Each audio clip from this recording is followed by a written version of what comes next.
बच्चों, आज हम आपको बीए फाइनल ईयर में जो हमारा सांख्य योग पेपर है उसमें योग दर्शन का टॉपिक है सिद्धियाँ। कहते हैं कि जब योगी योग साधना करता है तो योग साधना करते करते उसे अनेक प्रकार की सिद्धियों की प्राप्ति होती है। सिद्धियाँ वो शक्तियाँ हैं जिनमें अनेक प्रकार की दैवीय शक्तियाँ निवास करती हैं, अर्थात उन सिद्धियों के माध्यम से वो योगी ऐसे कार्य भी कर बैठता है जो कि उसके हाथ की बात नहीं होती, या असंभव बातों को भी वो संभव कर देता है।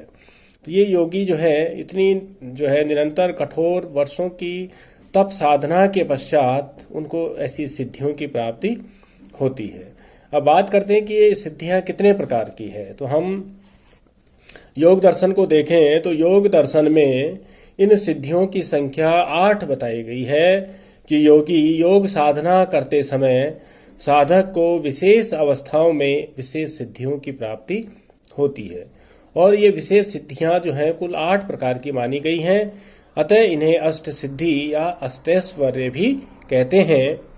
और इन 8 सिद्धियों में क्या क्या शक्तियां निहित हैं, क्या सूक्ष्म कार्य, क्या बड़े कार्य, अर्थात ऐसी कौन सी शक्तियां हैं, ऐसी इनमें क्या क्षमताएं हैं कि ये इस प्रकार के कार्य कर बैठती हैं, कार्य करवाती हैं जो कि एक साधारण मनुष्य की सीमाओं की पहुंच से परे है। योगी इन योग साधनाओं के द्वारा, इन सिद्धियों के द्वारा असीम शक्ति को प्राप्त कर लेता है जो कि एक सामान्य आदमी की शक्ति से बहुत ही परे की बात है। ये जो सिद्धियां हैं इनमें प्रथम जो सिद्धि है वो है अणिमा, अर्थात योगी चाहे तो अणु के समान भी छोटा और अदृश्य बन जाता है ना। अणिमा जो शक्ति है वो योगी को एक अणु के समान बनने की क्षमता प्रदान कर देती है। इसी प्रकार दूसरी सिद्धि की बात करें तो दूसरी सिद्धि है लघिमा, अर्थात योगी चाहे तो पहाड़ के समान ना होकर के, अर्थात रुई से भी हल्का होकर उड़ सकता है। इसी प्रकार तीसरी जो सिद्धि है वो है महिमा। इसमें योगी बिल्कुल लघिमा के विपरीत, जहां वह रुई के समान हल्का होकर उड़ सकने की क्षमता प्राप्त कर लेता है, इस महिमा सिद्धि में योगी चाहे तो पहाड़ के समान बड़ा भी बन सकता है। चौथी सिद्धि आती है प्राप्ति, अर्थात योगी चाहे तो कहीं से भी कोई भी वस्तु मंगा सकता है। फिर बात करते हैं पांचवी सिद्धि, वो है प्राकाम्य, अर्थात योगी की इच्छा शक्ति बाधा रहित हो जाती है। इसमें योगी अपनी आत्मा को किसी भी रूप में प्रविष्ट कर सकता है। फिर छठी है वशित्व नामक सिद्धि। इस सिद्धि से योगी सब जीवों को अपने वश में करने की शक्ति पा लेता है। फिर सातवीं आती है ईशित्व, अर्थात योगी भौतिक पदार्थों पर अधिकार जमा लेता है। असंप्रज्ञात समाधि लगाकर योगी परब्रह्म के सदृश हो जाने की योग्यता अर्जित कर लेता है, अर्थात इस ईशत्व नामक सिद्धि के द्वारा योगी ईश्वर के सदृश से समान होने की शक्ति प्राप्त कर लेता है। फिर सातवीं जो सिद्धि है आठवीं, वो है यत्र कामा वसायित्व, अर्थात योगी का जो संकल्प होता है उसकी सिद्धि हो जाती है। योगी जो भी कोई संकल्प लेता है, जो भी दृढ़ निश्चय करता है, उस संकल्प की सिद्धि हो जाती है। उसमें किसी प्रकार की कोई बाधा उत्पन्न नहीं होती।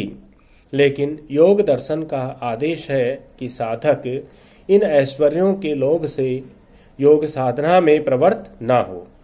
योग का लक्ष्य है मुक्ति प्राप्ति। साधक को अलौकिक ऐश्वर्यों के जाल में नहीं पड़ना चाहिए, नहीं तो वह पथभ्रष्ट हो जाता है। इस प्रकार हम देखें तो योग दर्शन जो है योगी में असीम शक्ति की संभावनाओं को भी प्रस्तुत करता है। योगी चाहे तो अपनी योग साधना के द्वारा किसी भी प्रकार की शक्ति को अपने वश में कर सकता है, किसी भी प्रकार की शक्ति को अपने हाथों में उनको बांध सकता है। ऐसी शक्ति जो है वो सिद्धियां हैं। और ये सिद्धियां हर किसी के बस की बात नहीं है। पता नहीं कितने वर्षों की निरंतर कठोर तप साधना करते हैं, तब जाकर के योगी इन सिद्धियों की प्राप्ति कर पाता है। और आप ये देखें, योगी कभी भी इन सिद्धियों को किसी गलत दिशा में, गलत उद्देश्य के लिए इनका प्रयोग नहीं करता।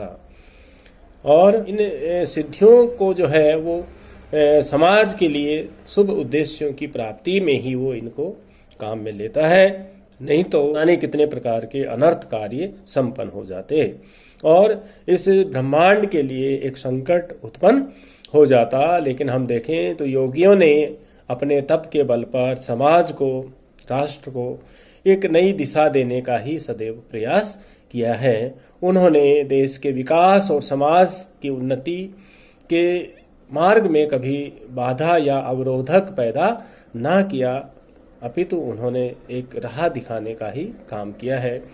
और इन सिद्धियों को उन्होंने कभी भी जो है समाज की अवनति के लिए इनका इस्तेमाल या इनका प्रयोग नहीं किया। इसीलिए इन सिद्धियों की महत्ता अपने आप में विशाल है, क्योंकि इन सिद्धियों में वो शक्तियां निहित हैं जो कि हम कुछ भी प्राप्त कर लें तो वो प्राप्त नहीं हो जाती। इन सिद्धियों के लिए तो निरंतर कठोर तप साधना ही जो है वो आवश्यक है।